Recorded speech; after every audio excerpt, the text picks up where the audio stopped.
Ang bilis ng panahon, ang laki na ni Junior, siya ay may cerebral palsy. Dahil sa cerebral, hindi siya nakakapagsalita pero nakakarinig siya at nakakakilos. Pero hindi siya nagkakaroon ng control sa kanyang sarili. At ang kanyang mga butot paa before ay napakaliit at saka napaka-weak. Dahil pagka noon tinitherapy ko, kusang umiikot ang kanyang mga kamay at ang kanyang mga paa.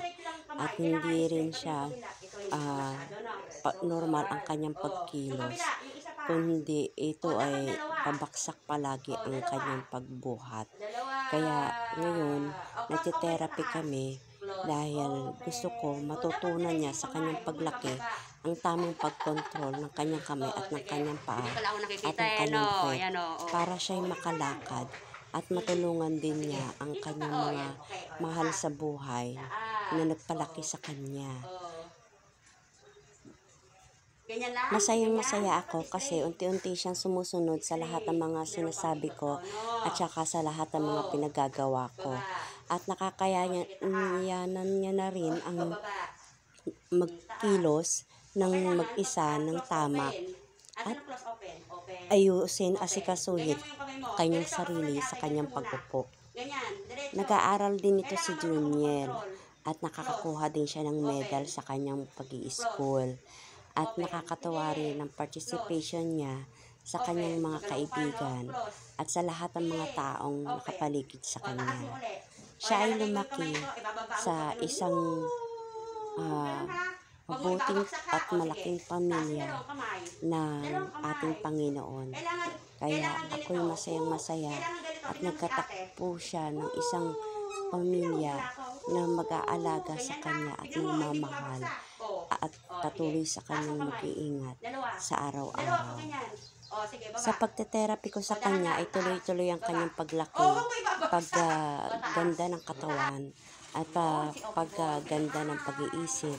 At gustong-gusto niya, after therapy namin, ay siya ay nagkakaroon ng sarili niyang video sa lahat ng kanyang mga activity at sa lahat ng kanyang mga ginagawang exercises. Ang bilis-bilis ng panahon at ang bilis-bilis din niyang lumaki. Dati ay napakaliit niyang bata at ngayon ay mas malaki pa siya sa akin. Kaya alalay ako kapag pinapatayo ko siya. Inaalalayan ko siya sa pamamagitan ng paghawak lamang ng kanyang damit sa gilid. Dahil alam kong kayang-kaya niya nang itayo ang kanyang sarili. At kaya-kaya niya nang kumilos nang siya lang. Kaya lang, meron pang mga imbalancing na hindi niya pa nagagawa para i-balance ang kanyang katawan. Kaya may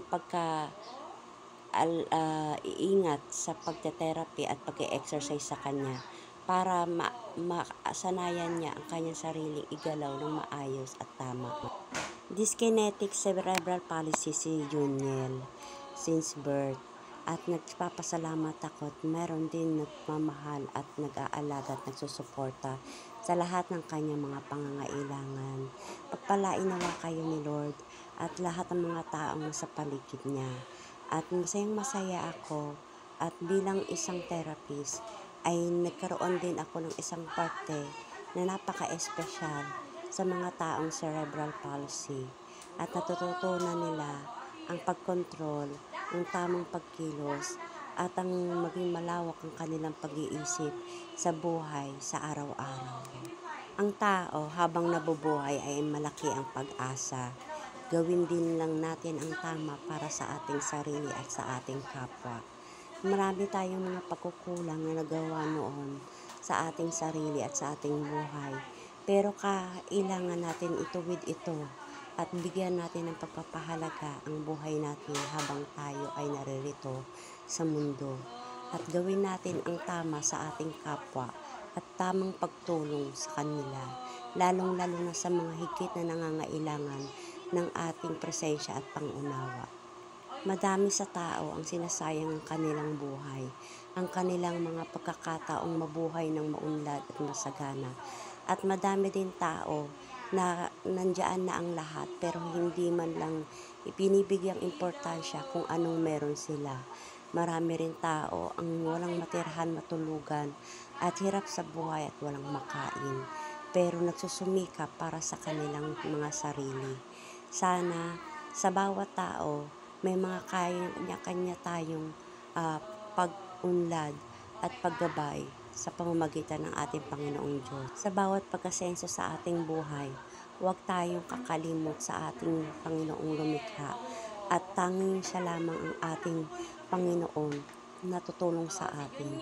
Maraming salamat po sa inyong panonood at sana po ay nagustuhan niyo po ang aming video ni Juniel at naway mabigyan kayo ng inspiration sa inyong buhay sa araw-araw. God bless you. Thank you for watching.